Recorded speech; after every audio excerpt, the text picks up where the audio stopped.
Malheur à vous, hypocrites. Troisième partie. Matthieu, chapitre 23, versets 13 à 31. Jamais un groupe d'individus n'a fait l'objet d'une critique aussi virulente par le Seigneur Jésus que les pharisiens. Nous avons vu dans les deux dernières leçons qu'en Matthieu chapitre 23, Jésus les accuse d'être des hypocrites à 6 reprises. Versets 13, 15, 23, 25, 27, 29, et explique les diverses manifestations de ce défaut. Nous avons mentionné qu'il s'agit d'un problème très sérieux, pouvant mener à la mort spirituelle. Jésus affirme clairement que la destinée des hypocrites se termine en enfer. Comment pourrez-vous échapper à la condamnation de la géhenne, leur fait-il remarquer en Matthieu chapitre 23, verset 33. Qu'est-ce que l'hypocrisie selon la Bible? Peut-on la définir d'une manière concrète et sans détour? C'est ce que nous tenterons de faire dans cette leçon. Les pharisiens et les scribes ne sont pas les seuls à avoir été accusés d'hypocrisie. Dans les Écritures, même de bonnes personnes ont été associées à un comportement hypocrite. Prenons l'exemple de Pierre et de Barnabé. Galates chapitre 2, versets 11 à 13. Mais lorsque Céphas vint à Antioche, je lui ai résisté en face, parce qu'il était répréhensible. En effet, avant l'arrivée de quelques personnes envoyées par Jacques, il mangeait avec les païens. Et quand elles furent venues, il s'esquiva, et se tint à l'écart par crainte des circoncis. Avec lui, les autres Juifs usèrent aussi de dissimulation, en sorte que Barnabas même fut entraîné par leur hypocrisie. Hypocrisis. Après son arrivée à Antioche, Pierre n'hésita pas à vivre en communion avec les chrétiens convertis du paganisme, mangeant sans scrupule avec eux. Cette décision pouvait le mettre dans une situation où il aurait à consommer de la nourriture interdite par la loi mosaïque. Mais il n'en faisait aucune difficulté, car il était né pour héritier du salut aussi bien que les croyants juifs. Un jour, quelques Juifs arrivés de Jérusalem à Antioche se scandalisèrent d'une telle conduite. Ébranlé, Pierre n'a pas eu la force de résister à leurs préjugés et décida de s'éloigner des frères non-juifs. Galates chapitre 2 utilise le terme dissimulation pour décrire l'attitude de Pierre et hypocrisie pour celle de Barnabé, qui a suivi l'exemple de Pierre. Par crainte des émissaires de Jacques, Pierre, Barnabé et d'autres croyants juifs sont devenus des hypocrites. On pense souvent que l'hypocrisie signifie insincérité, qu'une personne hypocrite joue un double jeu. On retrouve d'ailleurs le mot double jeu dans la traduction de la Nouvelle Bible seconde en Galates chapitre 2, verset 13. Les autres Juifs aussi sont entrés dans ce jeu, au point que Barnabé lui-même s'est laissé entraîner par leur double jeu. Hypocrisis. Bien que la notion d'insincérité puisse faire partie de l'hypocrisie, je ne crois pas qu'elle en soit une composante principale. Dans l'incident à Antioche, Pierre n'a pas fait preuve d'insincérité. Ce n'est pas le reproche qu'on lui faisait. On le réprouvait pour sa faiblesse devant la critique. Craignant la réaction des hommes, Pierre s'est montré inconséquent face à ses convictions. Il avait peur de ce qu'on allait rapporter sur lui aux chrétiens de Jérusalem. Alors il décida de se tenir à l'écart des croyants non-juifs. Son geste n'avait pas comme motif de tromper qui que ce soit, mais il a eu pour conséquence de donner la fausse idée qu'un non-juif doit se faire juif pour être chrétien. Il n'était pas question non plus de feindre ses sentiments. Pierre n'était pas en train de faire semblant de renier ses convictions sur la liberté chrétienne de ceux que Dieu a appelés à la foi du sein du paganisme.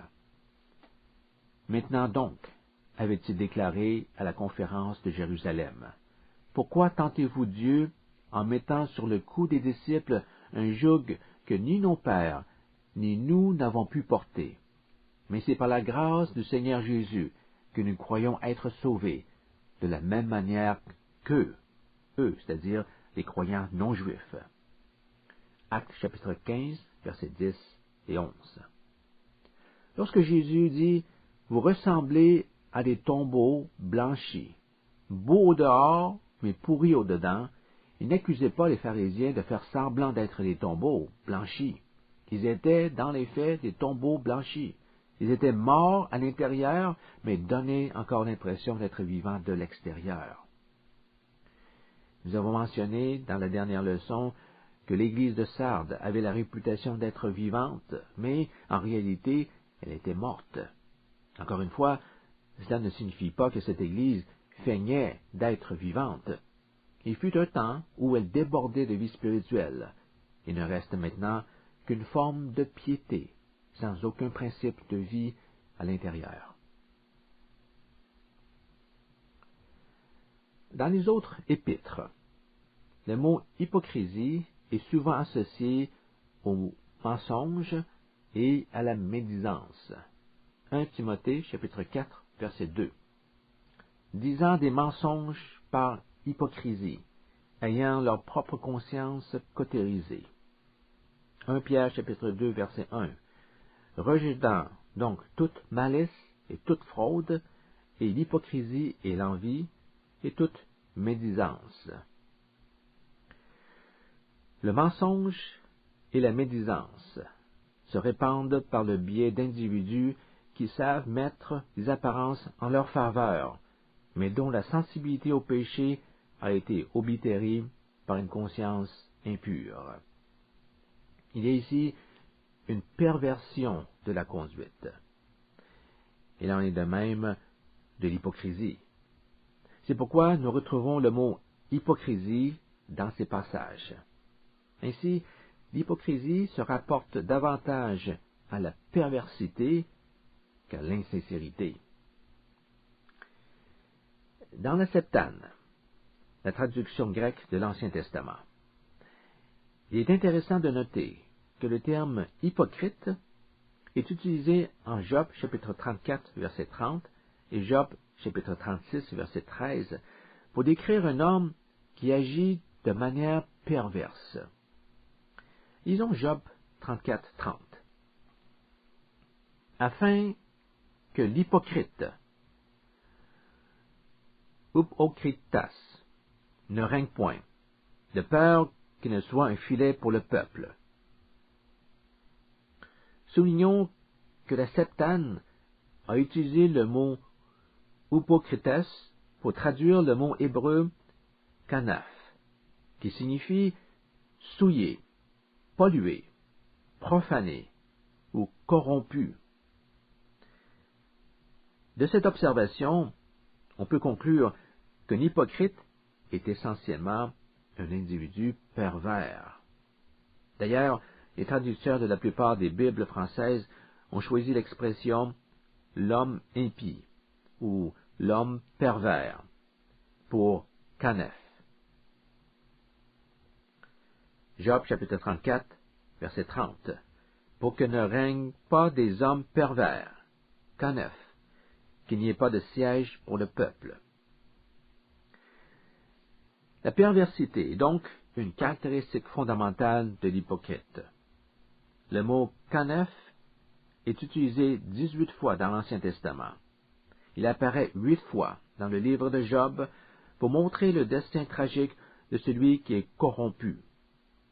L'homme pervers, l'hypocrite, ne pourra jamais avoir accès auprès de Dieu. L'idée de la corruption se voit également par la manière dont le Seigneur Jésus utilise le mot hypocrisie dans certains passages parallèles. Prenez l'incident où les pharisiens demandent s'il est permis de payer le tribut à l'empereur de Rome. En Marc chapitre 12, verset 15, nous retrouvons le mot hypocrisie. Voici ce qu'on lit. Est-il permis de payer des capitations à César? Devons-nous payer ou ne pas payer? Connaissant leur hypocrisie, il leur répondit, pourquoi me mettez-vous à l'épreuve? Apportez-moi un denier que je le voie. Lorsque nous comparons ce passage à celui de Matthieu chapitre 22, verset 18, le passage parallèle, nous remarquons un mot différent. Hypocrisie est remplacé par le mot méchanceté. Matthieu 22, verset 18.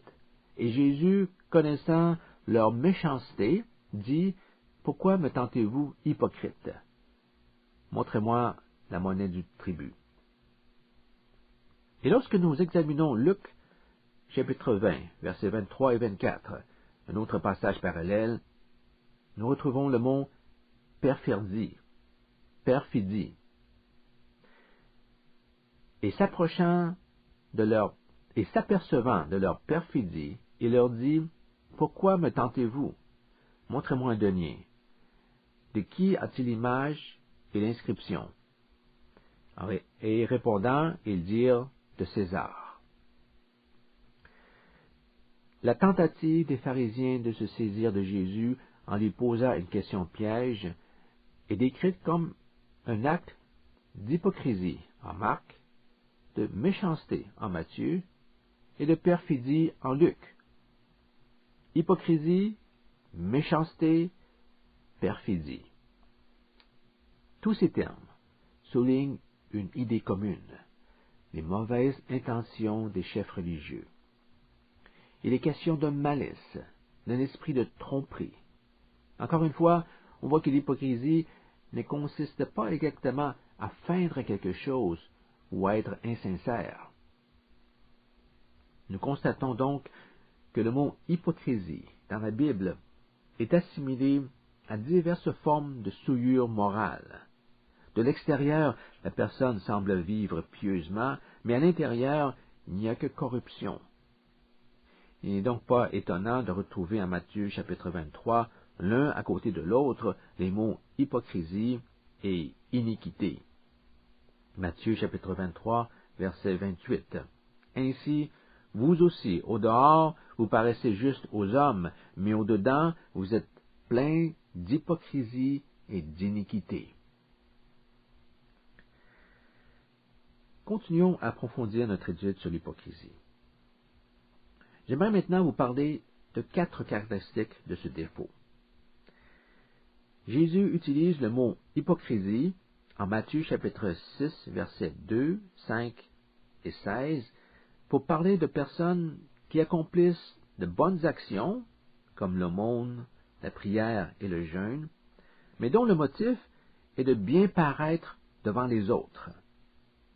Notez à nouveau que le terme n'est pas utilisé pour désigner l'insincérité. Il est question ici d'une personne dont la pensée est charnelle. Elle est plus soucieuse de l'opinion des autres que de celle de Dieu à son égard. C'est ce qui est arrivé à l'apôtre Pierre. Il avait peur de ce que les croyants juifs venus de Jérusalem pouvaient penser de lui en le voyant manger avec des non-juifs. À ce moment-là, il n'avait pas les priorités à la bonne place. Il était plus préoccupé par la réaction des hommes sur sa conduite que par le désir d'obéir à la volonté de Dieu. C'est pourquoi Galates 2 rapporte qu'il agit avec hypocrisie. Voilà donc un trait de l'hypocrite. Il a plus peur des hommes que de Dieu. Une autre caractéristique de l'hypocrite est celle-ci. Il est prompt à critiquer les autres, mais lent à se critiquer lui-même. Vous vous rappelez des paroles de Jésus en Matthieu chapitre 7, verset 5. Hypocrite, ôte premièrement la poutre de ton œil, et alors tu verras comment ôter la paille de l'œil de ton frère. Cette phrase signifie que l'hypocrite ne manque pas de relever le moindre mal chez les autres, alors qu'il est beaucoup moins enclin à le faire quand il s'agit de ses propres fautes. En fait, il ne ressent aucun besoin de s'examiner, encore moins de corriger ses défauts. même les plus grands et les plus visibles. Il ne sait pas faire de l'autocritique. La troisième caractéristique de l'hypocrite concerne sa tendance à réduire la vie spirituelle à l'observation de commandements et de règles. À cet égard, il accorde la priorité à la tradition des hommes plutôt qu'à la parole de Dieu. Matthieu chapitre 15, versets 7 à 9, le décrit très bien. Hypocrite, Isaïe a bien prophétisé sur vous quand il a dit « Ce peuple m'honore des lèvres, mais son cœur est éloigné de moi. C'est en vain qu'il m'honore, en enseignant des préceptes qui sont des commandements d'hommes. » Déjà, dans ce passage, Jésus critique les chefs religieux en les traitant d'hypocrites. Dans quel sens sont-ils des hypocrites? Le Seigneur rapporte les paroles du prophète Isaïe, Isaïe chapitre 29, verset 13, pour expliquer qu'ils avaient ajouté à la loi de Moïse de nombreuses traditions.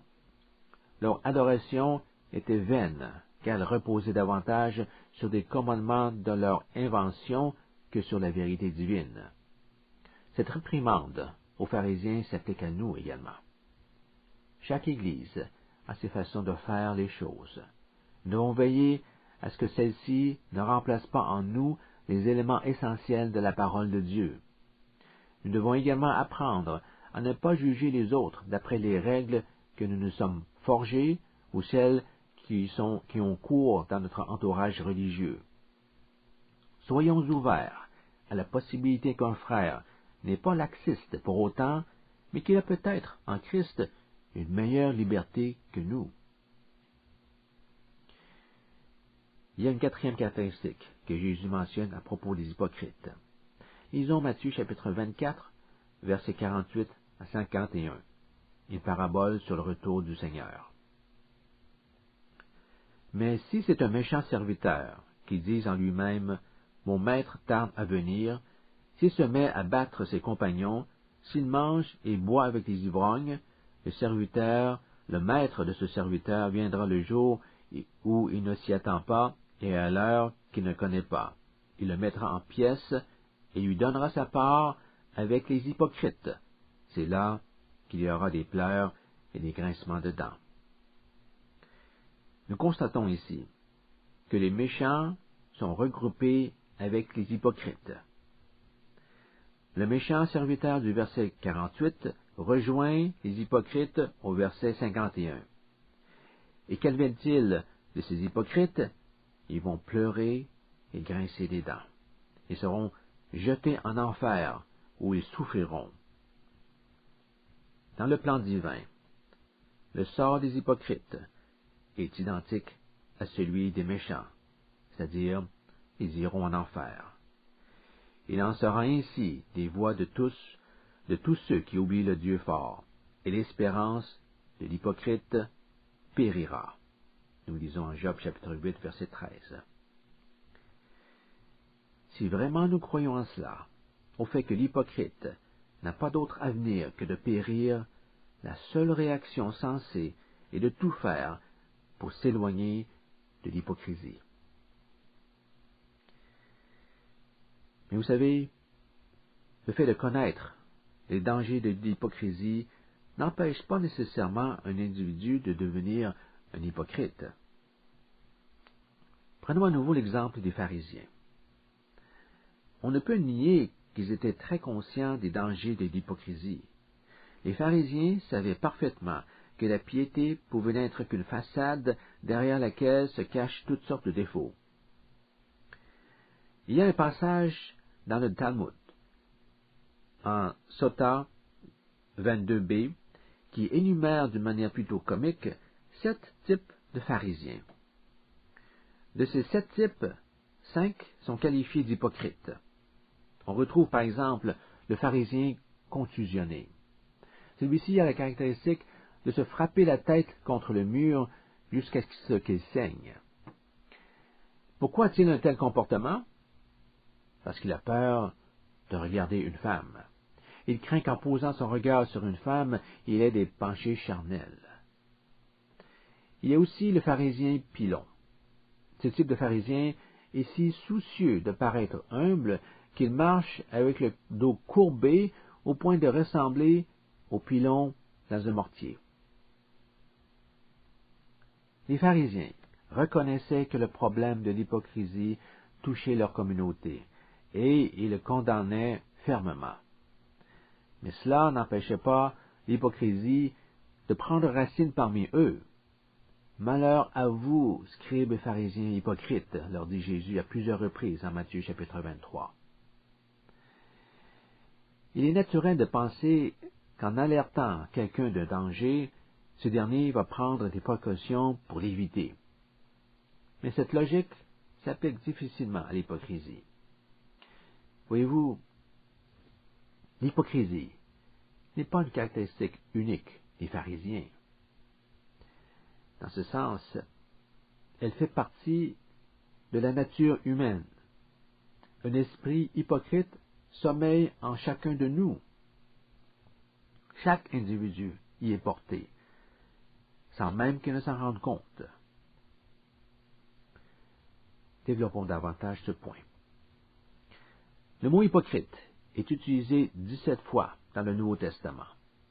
Curieusement, tous ces 17 passages proviennent de l'enseignement de Jésus. Nous avons vu quelques exemples dans cette leçon. Lorsque nous examinons l'ensemble de ces versets, nous faisons l'observation suivante. Lorsque Jésus parle d'hypocrisie, il semble toucher à la nature même de l'être humain. Dans le Sermon sur la montagne, en Matthieu chapitre 6, Jésus enseigne que les hypocrites accomplissent leur devoir religieux de manière à être remarqués par les hommes.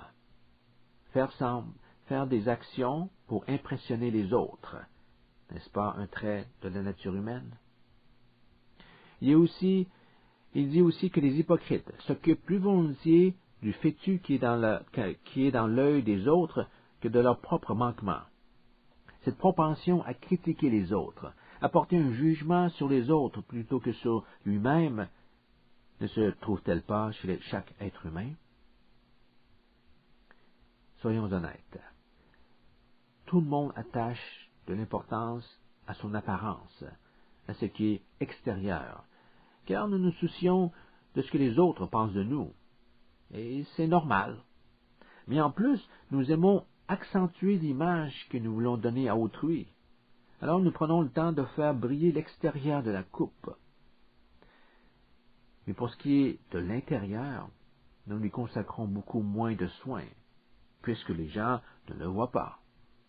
Mettre en valeur le personnage plutôt que la personne, n'est-ce pas un autre trait de la nature humaine?